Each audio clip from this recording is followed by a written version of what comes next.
Everyone, আরও একটি নতুন ব্লগ ভিডিও দেখার জন্য সবাইকে ওয়েলকাম করছি। প্রতিদিনের মতো আজকের ভিডিওটি সকাল থেকে শুরু করছি। বাচ্চাদের টিফিন দেওয়ার জন্য এখানে আমি প্যানকেক বানিয়ে নিচ্ছি। আমি চেষ্টা করি প্রতিদিন ভ্যারাইটিসভাবে টিফিন দেওয়ার জন্য, যেহেতু বাচ্চারা প্রতিদিন একই খাবার খেতে পছন্দ করে না, তাই চেষ্টা করি ভিন্ন ভিন্ন স্বাদের টিফিন দেওয়ার। আজকে আমার মেয়ের চাহিদা ছিল সে প্যানকেক নিয়ে যাবে, তাই দুই ভাই বোনের জন্য আমি প্যানকেক করে দিয়েছি।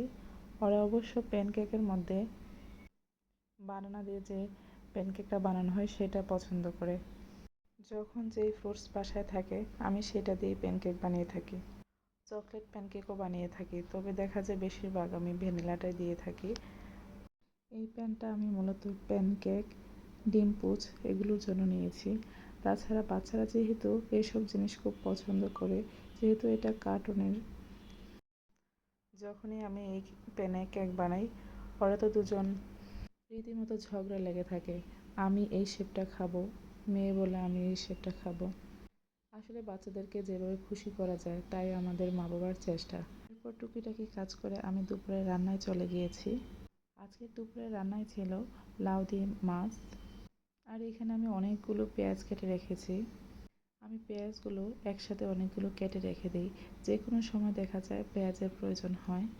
এখানে আমি আলু দিয়ে ঘিমা ভাজি করেছি। আসলে আমাদের কুমিল্লার বাসায় এটাকে ঘিমা বলে, জানি না কার এলাকায় কী বলে। এটা খেতে খুবই মজার ছিল, একটু তিতা তিতা লাগে, তবে স্বাস্থ্যের জন্য যেমনি ভালো, খেতেও খুব মজা। খুবই অল্প পরিমাণে রান্না করেছিলাম, কারণ ওদের বাবা আজকে রোজা ছিল, তাই খুব বেশি করিনি।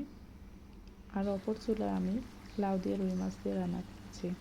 লাউটা খেলে আমার খুব ঠান্ডা লাগে, ভালো লাগে। তারপর আমি রান্না শেষ করে খেতে বসেছি। দুপুরবেলার খাবারটা গরম হলে আমার ভালো লাগে, গরম গরম না খেতে পারলে আমার ভালো লাগে না। তাই আমি চেষ্টা করি রান্না শেষে হাতের কাজগুলো শেষ করে 1:30টার মধ্যে দুপুরের খাবার শেষ করে ফেলার। অবশ্য বাচ্চাদেরকেও খাইয়ে দিই। এখানে আমি একটু ঘিমা ভাজি নিয়েছি, তরকারি নিয়েছি, একটা মাছ নিয়েছি। আলহামদুলিল্লাহ খুবই মজা করে খেয়েছি। জানেন, আমি এই তরকারিগুলোতে যেমন মজা পাই, আমার মাংস, রোস্ট চিকেন এগুলো দিয়ে আমি তেমন খেতে পারি না।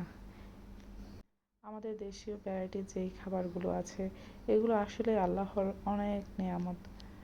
আমার মনে হয় বাঙালিদের খাবারের মতো অন্য কোথাও এই খাবারের স্বাদ পাওয়া যাবে না। আমাদের দেশ অনুন্নত হতে পারে, তবে কিছু কিছু দিক দিয়ে আমার মনে হয় আমাদের বাংলাদেশ অনেক ভালো অবস্থানে আছে। আরেকটা দিক যেমন আত্মীয় সম্পর্ক, আমাদের মধ্যে আত্মীয় সম্পর্কটা খুবই সুন্দর।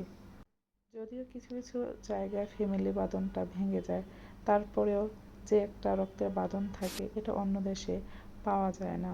বিকেলে আমার একটু মিষ্টি খেতে ইচ্ছে করছিল, তখন মনে পড়লো আগের দিনের কেক ফ্রিজে রয়ে গিয়েছে, একটু খেয়ে নেই।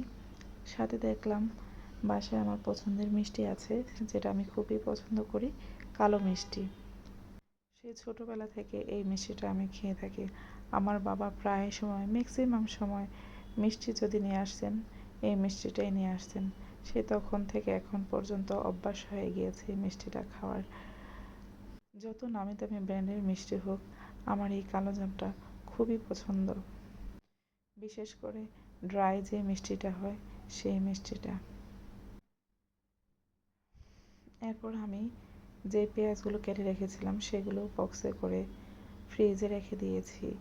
দেখা যায় কয়েকদিন চলে যাবে, তাছাড়া বলা যায় না কখন বুয়া না আসে, ওরা তো বিনা নোটিশেই বন্ধ করে ফেলে। সেই জন্য আমি আরও কেটে রেখে দিই, যেদিন বুয়া না আসে পেঁয়াজ দিয়ে যে কোনো একটা ভুনা করে নিই, তখন আর তেমন প্যারা হয় না। আমার মনে হয় রান্নার কাজে সবচেয়ে কষ্টের কাজ হচ্ছে পেঁয়াজ কাটাটা।